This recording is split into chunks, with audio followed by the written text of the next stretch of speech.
murid-murid baru SMP Negeri 1 Tanara. Assalamualaikum warahmatullahi wabarakatuh. Salam kenal ya. Tak kenal maka tak sayang.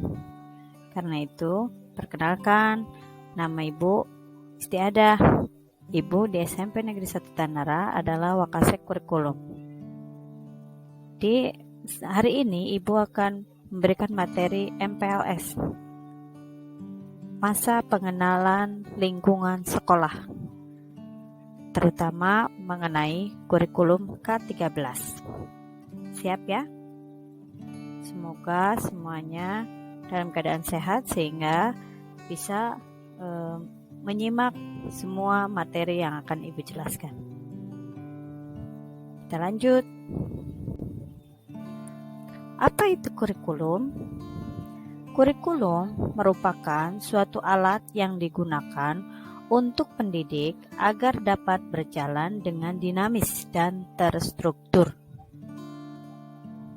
Biar tambah penasaran, kita langsung bahas ya semua tentang kurikulum, khususnya di SMP. Karena ada sedikit perbedaan antara kurikulum SMP dengan yang di SD. Kalau kurikulum di SMP itu setiap mata pelajaran akan diajarkan oleh satu orang guru. Berbeda dengan di SD. Di SD ada yang disebut dengan guru kelas yang harus atau yang mengajar semua mata pelajaran. Kecuali mungkin olahraga akan berbeda gurunya. Oke, kita lanjut ya. Kurikulum K13 atau kurikulum 2013 merupakan kurikulum lanjutan pengembangan kurikulum berbasis kompetensi atau KBK yang dikembangkan sejak tahun 2004. Lalu pengembangan selanjutnya ada kurikulum KTSP yang dikenal dengan kurikulum 2006. Dan kemudian sekarang berkembang lagi yang kemudian kita pakai sampai hari ini adalah kurikulum K13 yang merupakan kurikulum terbaru ya anak-anak ya. Jadi nanti yang ada di SMP Negeri 1 Tanara itu adalah kurikulum K13.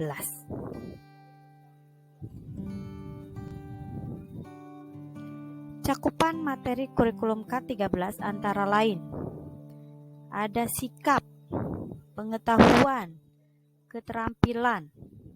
Nah, ketiganya ini tak terpisahkan atau terpadu.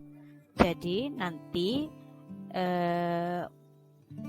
dalam kegiatan pembelajaran di SMP, kalian akan diberikan pembelajaran tentang sikap, tentang pengetahuan, dan tentang keterampilan. Nah, aspek penilaian kurikulum K13 ada aspek sikap. Sikap itu terdiri dari penilaian spiritual atau keagamaan ya, kemudian dan sosial. Tingkah laku kalian di sekolah, di rumah itu akan ada nilainya ya.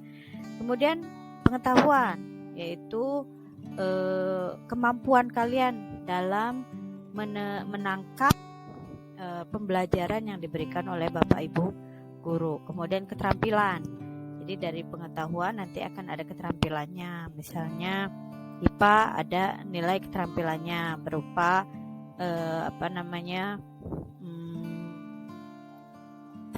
praktikum itu juga merupakan keterampilan. Bagaimana kalian bisa melakukan keterampilan praktikum dengan baik dan lain-lain ya. Materi pelajaran dalam kurikulum 2013 atau K13 dibagi menjadi dua. Ada mata pelajaran wajib A dan ada mata pelajaran wajib B. Mata pelajaran wajib A mencakup PKN, agama, bahasa Indonesia, IPA, IPS, bahasa Inggris, dan matematika. Sedangkan mata pelajaran wajib B mencakup seni budaya, PJOK, prakarya, bahasa daerah, dan bahasa asing ya. Nah, ini semuanya wajib A dan wajib B. Jadi tidak ada pelajaran yang ini mah pelajaran yang nggak penting gitu, tidak ada ya. Jadi semuanya wajib kalian mengikuti, kalian dapatkan bahkan ya nanti di sekolah di SMP Negeri 1 Tanara. Tahap pelaksanaan pembelajaran yang ada di kurikulum 13 itu harus mencakup adanya pendahuluan, kemudian adanya inti, kegiatan inti, dan ada kegiatan penutup ya. Pendahuluan itu biasanya menyapa siswa didik, kemudian absensi, menanyakan kabar, kemudian menanyakan materi-materi sebelumnya dan lain sebagainya. Kemudian kegiatan inti masuk, kalian akan diberikan materi yang akan diajarkan hari itu ya. Kemudian penutup bisa adanya pemberian soal bisa, atau pemberian untuk PR dan lain sebagainya ya. Dan mungkin akan ada rangkuman yang materi yang sudah kalian terima di hari tersebut ya. Nah, ini penjabaran dari kegiatan pendahuluan ya. 1. Mengkondisikan suasana belajar yang menyenangkan. 2. Mendiskusikan kompetensi yang sudah dipelajari dan dikembangkan sebelumnya.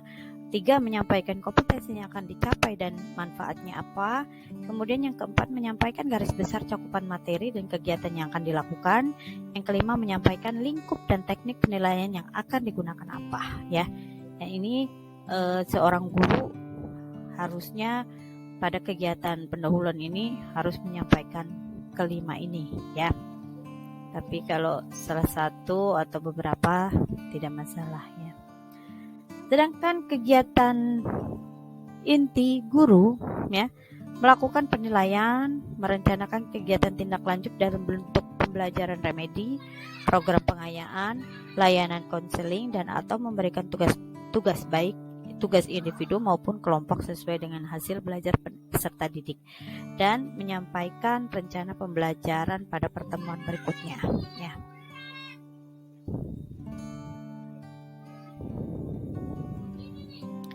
Nah, seorang guru juga dalam merencanakan kegiatan ini juga yang lebih dikenal dengan RPP ya. RPP itu rencana program pembelajaran. Nah, di dalamnya itu ada rencana-rencana yang akan dilakukan di suatu kelas pada suatu hari tertentu ya. Misalnya dari pendahuluan, dari kegiatan inti, penutup ya, dan lain-lain. Kita lihat ini kegiatan inti, guru memfasilitasi peserta didik untuk melakukan proses mengamati, menanya, mengumpulkan informasi, mencoba, menalar, mengasosiasi, mengomunikasi. Dalam setiap kegiatan guru harus memperhatikan perkembangan siswa atau perkembangan sikap peserta didik pada kompetensi dasar dari KI 1 dan KI 2. Antara lain mensyukuri karunia Tuhan, jujur, teliti, kerjasama, toleransi, disiplin, taat aturan, menghargai pendapat orang lain yang tercantum dalam silabus dan RPP. Ya. Kegiatan penutupnya apa? Kegiatan guru bersama peserta didik yaitu membuat rangkuman atau kesimpulan pelajaran yang baru saja dilaksanakan, kemudian melakukan refleksi terhadap kegiatan yang sudah dilaksanakan. Apakah perlu diulang ataukah sudah akan lanjut dengan materi berikutnya ya, ini yang disebut dengan refleksi. Kemudian memberikan umpan balik terhadap proses dan hasil pembelajaran dengan menilai, dengan memberikan reward atau penghargaan kepada siswa yang bagus nilainya dan lain sebagainya ya.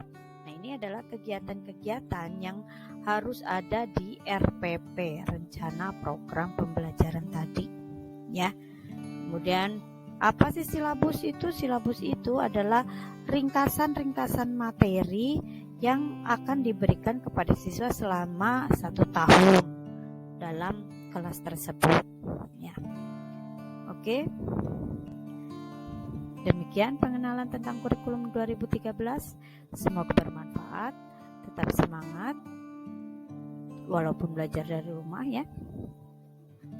Ibu akhiri, wassalamualaikum warahmatullahi wabarakatuh.